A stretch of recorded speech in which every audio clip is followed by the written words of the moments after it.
जिला कष्ट निवारण समिति की दादरी में बैठक लेने पहुंचे श्रम एवं रोजगार राज्य मंत्री अनूप धानक के साथ अवैध माइनिंग मामले को लेकर शिकायतकर्ता उलझ गए।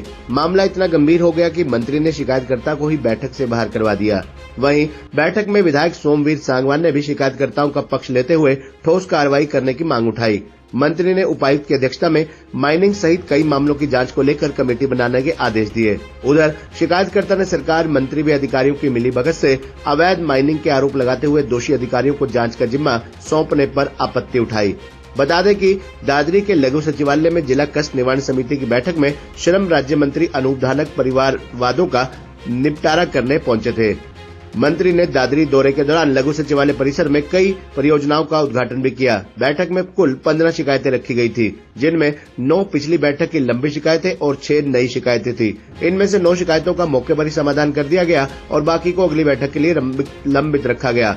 बैठक में अवैध खनन की शिकायत के दौरान विधायक सोमवीर सांगवान ने कहा कि जिला में ओवरलोड वाहन चलते हैं, जिसके कारण यातायात प्रभावित होता है और सड़कों को भी नुकसान होता है। इस पर श्रम मंत्री ने आरटीओ को निर्देश दिए कि पर्याप्त टीम बनाकर लगातार चेकिंग सुनिश्चित करें। मंत्री ने कहा कि अवैध माइनिंग मामले में अधिकारियों की कमेटी द्वारा जांच करवाकर दोषियों के खिलाफ कार्रवाई करने के बारे में भी निर्देश दिए हैं।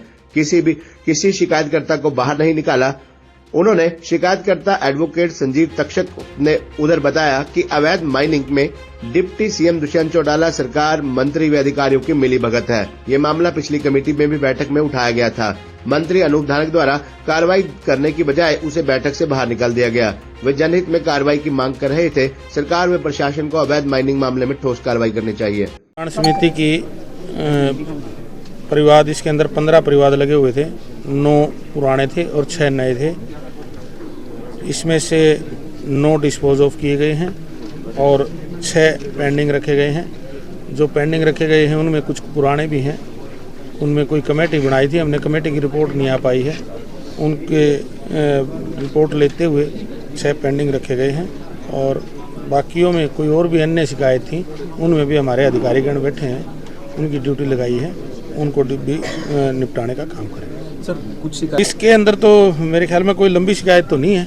पिछली बार की ही 9 शिकायतें थी और 9 में से भी हमने पीछे भी डिस्पोज ऑफ काफ़ी हुई थी। अभी 3-4 हैं जो कब्जा कार्रवाई की हैं, जो किसी में कोर्ट के मामले हैं, कोर्ट का मामलों के अंदर चले हुए मामले हैं, तो इसलिए वो चल रही। नहीं तो कोई इस प्रकार की कोई शिकायत नहीं, कोई लंबी चलाई। कष्ट निवारण समिति की बैठक आ रही है, जबकि लोग जो मेरे संज्ञान में कोई मामला नहीं आया है। लगभग इतनी शिकायतें ही लगती हैं और इतनी शिकायतें जो आती हैं वो डीसी मैडम को कहा गया है, वो उनकी जो प्रायोरिटी को देख करके जो जरूरत है उनकी वो शिकायतें लगाती है। मंत्री जी, अभी आपने ही काफी सारे, तो क्यों नहीं ऐसा किया जाता? जिसकी शिकायत कष्ट निवारण समिति में आती है मैडम के पास, डीसी मैडम के पास, वो रखती हैं। कोई शिकायत वहाँ निपटाने की बात होती है जो डीसी लेवल पे, एसपी लेवल पे, कोई हमारे एसडीएम लेवल पे, तहसीलदार पे, डीआरओ पे, सीओ साहब पे, वो वहाँ निपट जाती हैं। मंत्री जी, एक एमएलए साहब ने ओवरलोडिंग की शिकायत रखी है आपके समक्ष, उसको लेके आपने क्या कहा? मैंने आरटीए, जो हमारी यहाँ की आरटीए हैं, उनको आदेश दिए हैं कि लगातार जो विधायक जी ने शिकायत की है उसकी लगातार अपनी जो कमेटी है, जो उनकी टीम है, उस टीम को लगातार लगा करके उसकी जांच करें। अगर विधायक जी की जांच, ये बात विधायक जी ने कही है तो तथ्यों के आधार पर कोई बात कही है तो उसको अच्छे तरीके से जांच करें और ड्यूटी लगाए परमानेंट टीम। माइनिंग को लेकर निर्देश दिए। माइनिंग को लेकर के एक शिकायत के अंदर हमारे को जो बात आई थी हमारे पास, वो कमेटी हमने एडीसी साहब की अध्यक्षता में बनाई थी और वो रिपोर्ट पूरी नहीं हो पाई है, वो जांच पूरी नहीं हो पाई है। अगली बार हमने उस कंपनी को भी बुलाया है और उसको शिकायतकर्ता को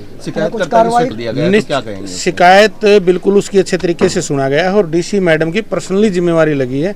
जो हमारे वकील साहब हैं, उन्होंने जो बातें, जो गांव का मामला रखा है, डीसी मैडम पर्सनली उस गांव में जाकर के आएंगी। अगर अधिकारियों ने हमारे पास गलत रिपोर्ट दी है तो उन अधिकारियों के खिलाफ एक्शन होगा।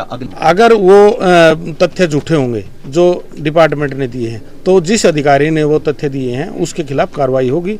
अगर वो तथ्य, उन्होंने जो तथ्य सही दिए हैं हमारे जो अधिकारियों ने, तो उसमें तो फिर डिस्पोज होना ही है। कमेटी का कोई शिकायत का विषय नहीं है ये। अगर कोई साझा था इस बात का कि मेरी शिकायत पूरी नहीं सुनी जाएगी, क्योंकि मेरी शिकायत अगर पूरी सुनते तो मेरी शिकायत में बड़े बड़े लोग नंगे हो जाते, राजनीति करने वाले एक भी आदमी के पास मेरी बात का जवाब नहीं होता, प्रशासनिक अधिकारी के पास एक का भी मेरी बात का जवाब नहीं होता। क्या है कि सबसे बड़ा विषय था मेरा फर्जी तरीके से जो दोहन हो रहा है ना, मतलब पहाड़ों में माइनिंग जो हो रही है उसके विषय को लेके था। उसके नुकसान है ना इतने बड़े हैं कि दादरी की जनता यूँ मानो कि मरी जाएगी आने वाले समय में। क्या है कि जो इलीगल माइनिंग हो रही है उससे ना बड़े बड़े पंपों से पानी निकाला जा रहा है, 200 250 250 300 फुट खान खोद दी अपने इलाके में सभी माइनिंग जोन में।